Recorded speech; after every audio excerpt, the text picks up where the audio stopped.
short little introduction. So thank you very much. This is Joel Hawksley, and this is the Morning Constitution.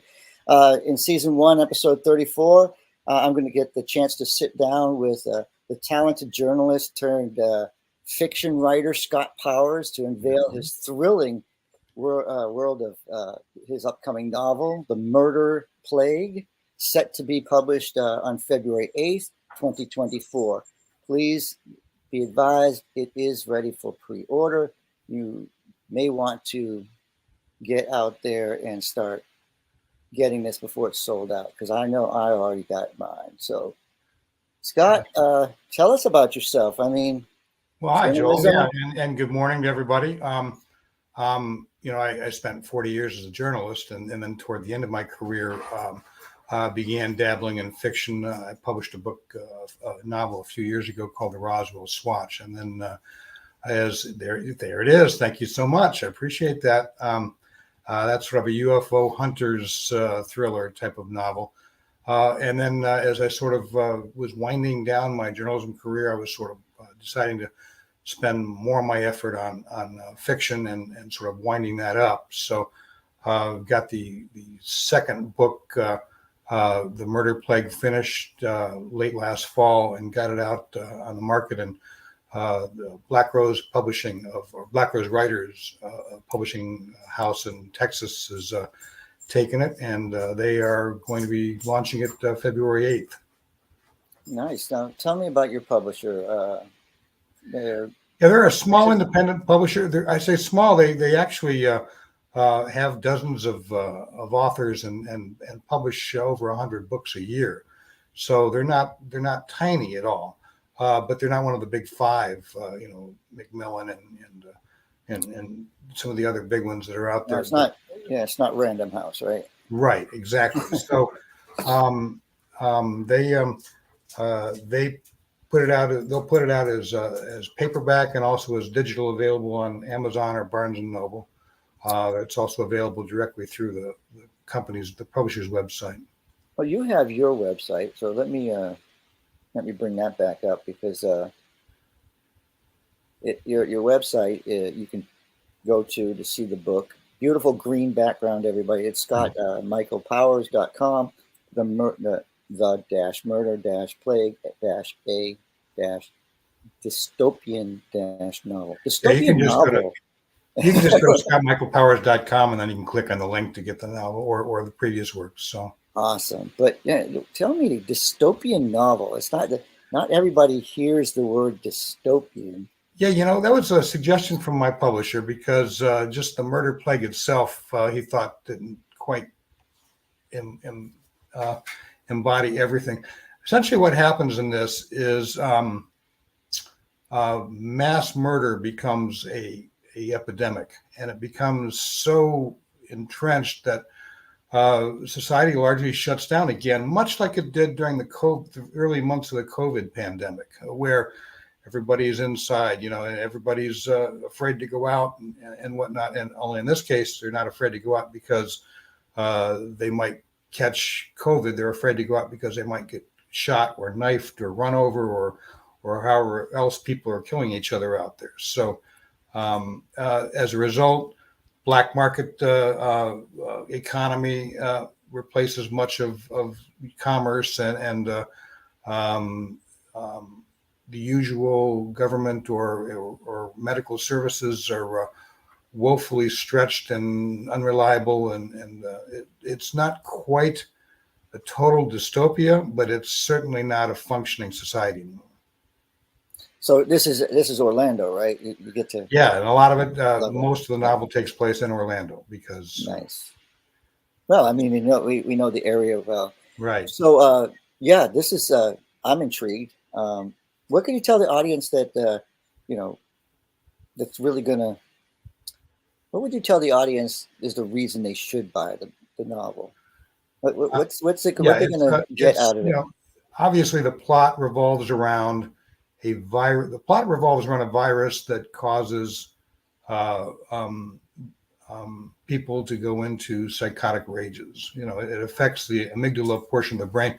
But what's really, I think, important about the book, what I think most people will appreciate most, I hope, is that I've developed some characters in this book, and it's more about them. I think, and sort of their struggle both to make sense of what's going on around them, and also to stay alive, and also to try and find a way out of this nightmare. And so it's, I think, on a very human level, and I think the novel's got a lot of heart. At least that was my intention. Well, if it's anything like your first book, I know it has a lot of heart, because Well, I thanks. totally got into that, and we'll have to talk about that at another time. But I want to get my audience to know a little bit about you and this book, because it's you're local. You're I you're am. local to you're local to us. Central Floridians should be eager to support some local writing, and this isn't a book that's being banned. See, I got to go there, Not yet. Not yet, No. right? Somebody might not want their children to violence or something, but Yeah, sure. that's my little political plug there. But in the Morning Constitution, it's all about what to do to be healthy. Reading is an incredible relaxer. So this should be an awesome opportunity for our readers. Yeah, Joel. And, I spent the last 12 to 15 years of my journalism career covering politics, as you know. There's not much politics in this book, which might surprise some people.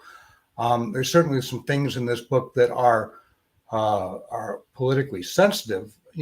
Responses to pandemics have certainly become very political, or there's some discussion in there about loosening of gun controls rather than expanding gun controls, and that's certainly very political in many ways.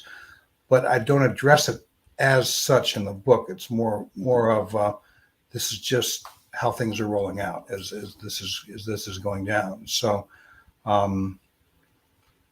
so I as I said, I covered politics primarily for the last 12 to 15 years. At the Orlando Sentinel for a lot of that time, and then at floridapolitics.com for a lot of that time. Mm-hmm. Got to know and love Central Florida and all the players here, and hopefully that shows up as well.